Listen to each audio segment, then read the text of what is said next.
So if you follow me at all on Instagram, you know that I like to provide conversations with other real life conversations with other carnivores. I think it's really helpful to see how other people personalize this way of life for themselves, and you can sort of figure out, what works for you and what you like and what you don't like. So to that end, I had a Instagram live with the Keto Apocalypse yesterday, and it was really fantastic content. It was a great conversation, but it did run long. So what I want to do is break up that that content into a playlist and into smaller chunks so that it's sort of more manageable for you to go through. I'll put keywords and stuff into the description so you know which of the clips covers what content. And but I encourage you, just watch the whole playlist, watch it all. I thought it was really a fascinating conversation. It was great to get to know Jason. Check it out. Please leave comments, ask questions. If any of it is of interest to you, both of us, I'm sure, would be happy to answer questions. He's on Instagram at the Keto Apocalypse, and hopefully we'll be starting a YouTube channel by the end of the year. So definitely check that out. And I, of course, am at Black Carnivore on Instagram and here. So definitely reach out, and I look forward to talking to you soon.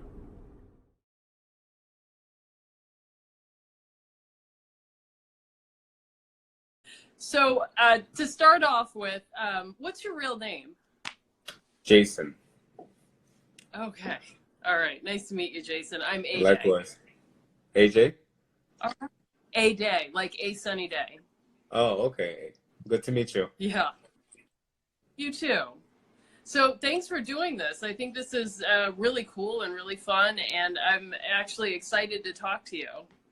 Yeah, likewise. This is my first time doing an IG Live, so I was definitely looking forward to it. Okay, cool. Well, I think you'll find we are going to have a good time, and there's a couple of people watching already. So hey to Awesome. 2019 Hey guys. Shanghai. Yeah, Robert Solomon, good to see you. Hey. So why don't we, hi, the Alchemist button. Or Alchemist About Town. It's really great to see you too. So let's just dive right in. How long have you been keto or carnivore? What's your story? How'd you get started? So I first started keto in 2014. I found out about it accidentally. I looked up some research online about how low carb diets can help you burn fat.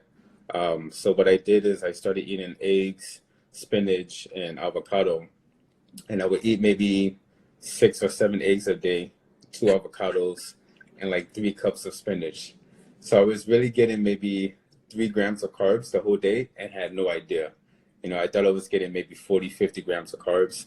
And then I remember on the 10th day, I woke up in the middle of the night and I just had this overwhelming sense of energy. Like I never experienced anything like it. I had mental clarity. I felt very, very good. I couldn't go back to sleep. Like I just had an abundant amount of energy. So I started looking it up online and found out that I was actually in ketosis. So that kind of started my journey from there. From 2014 to about 2017, I kind of played with it. I would frequently cheat. I wasn't that serious about it. I wasn't 100% invested in it. From 2017 up until now, I've been pretty consistent. I started carnivore, I would say August of 2017. So it's been at least 2 years now. Yeah. Okay, great. So in August of 2017, it still was kind of obscure. I mean, it didn't kind of arrive on the scene until January 2018, it seems like, with Sean Baker. And in fact, Right. I started in December of 2017, and Right. it was, I sort of fell into it. I had heard about the beef and what is it? The ground beef and butter fast, and you were supposed to eat a cup of cooked ground beef with like 3 tablespoons of butter. And I started eating it. It was like, oh my God, this is so good. And it felt so good. It was like all of a sudden, I just felt alive, and the heavens, the angels started singing, and I just felt great. So I just kind of was like, okay, we'll just keep doing it. So, but in August, what happened with you? Well, I found out about this diet called the steak and eggs diet, Mm. where it was basically like this old school bodybuilding diet. You would eat steak and eggs um, as much as you want for 5 to 6 days out of the week. And then on the seventh day, you would cheat on whatever food you wanted to eat, cake, cheeseburgers, ice cream, whatever you wanted. So I kept on looking into that. And then I found this website that said you can basically eat steak and eggs and not have a cheat day at all. It's not even necessary. I believe I found about this forum called Zero Carb Zen. Mm. Back then it was called Zero Carb. It's not called that anymore. Basically, I read a lot of testimonials about people who were only eating animal products, only eating meat, only eating eggs, not eating fiber, only eating fat, no carbs whatsoever. And this was like, compared to keto, this was like even more extreme. Like, I couldn't believe it, you know?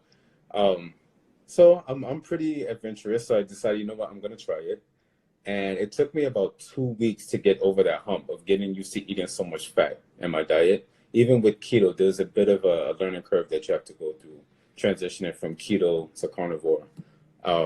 After about 2 weeks, I felt really good, really, really good. I had great energy.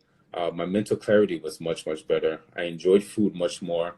I didn't have to worry about checking carbs, being kicked in and out of ketosis. It was very simple, very straightforward, and I found it very easy Do to you stick feel to. like do you feel like you went through like the carnivore flu, or felt bad because some people have a hard time transitioning? I didn't notice that because before I transitioned to carnivore, I was already eating mostly beef, eggs, avocado. Occasionally, I would have spinach. So I was already like 90% carnivore and keto. So there Yeah. wasn't that much of a there wasn't that much of a transition phase. What I did have to get used to was my body tolerating so much rendered fat. Um, Usually, like I would have like ground beef and then eggs and then avocado, and there was a lot of rendered fat in the beef, and that would cause some GI upset, and I didn't really understand why. But eventually, I would say by the end of a month, I was able to tolerate it fine. Oh, okay. Yeah, So even now you can handle a lot of liquid fat. I can. I don't. I'm not crazy about it. It doesn't taste as good. I'd rather have, some solid fat trimmings. But if I do have tallow or rendered fat, it doesn't bother me as much, no. Okay. All right, good. And what about salt? Back then, were because people weren't really talking about salt back then either. Um, yeah, I mean, I've always been one to go against the grain. So if I'm being told we need to have only 2 or 3 grams of salt a day, and then I read something that tells me we need 6 or 8 grams, I'm gonna go the other way. Just to experiment and just to try Yeah. myself. So I was already putting salt on everything. I was constantly eating bacon, um, drinking bone broth. I actually found that I felt much better on a higher amount of salt when I was practicing keto. I was getting maybe 3 to 4 grams of salt per day. And then once I transitioned to carnivore, I started switching to about 6 to 8 grams of salt per day. And I feel Oh, wow. much, much better with that. Yeah, much better. Mhm. And no blood hypertension, no cardiac issues, just to put that out there. Okay. All right. Wow. Well, that's really cool. So you progressed into carnivore, and then when did you start losing weight? I mean, it seems like you have gone through a big transformation. So when was Mhm. that? That was between 2017 and 2018, mostly. In 2017, I started going to the gym pretty consistently, at least 3 to 4 times a week. I was also practicing what's called snake diet fasting, where you're basically fasting for usually 2 to 3 days on snake juice, which is water with sodium chloride and potassium chloride. So I would lift weights and then fast on snake juice for about 2 to 3 days at a time. Wow. So you But were lifting weights and fasting simultaneously. right, right. So So people are let's say I always would saying train. you can't do it, but you can. Experience trumps any study that I read. Experience trumps it. Okay. I don't listen to studies. I always go for anecdotal experiences, and before I accept something as dogma, I experience it on myself. I test it on myself, and if it works for me, then I know what's true and what isn't. Okay. Um, So wait, So let me interrupt for a second and say, sure. hey, Primal Voyage. I am so glad you're here. Thanks Hey, for reaching Jason out. is here. And Robert asked of what was rendered fat. So that is liquid fat. So like when you melt butter down, or you, Right.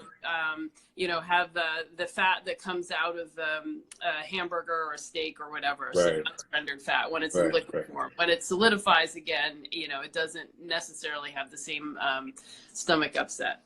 Right.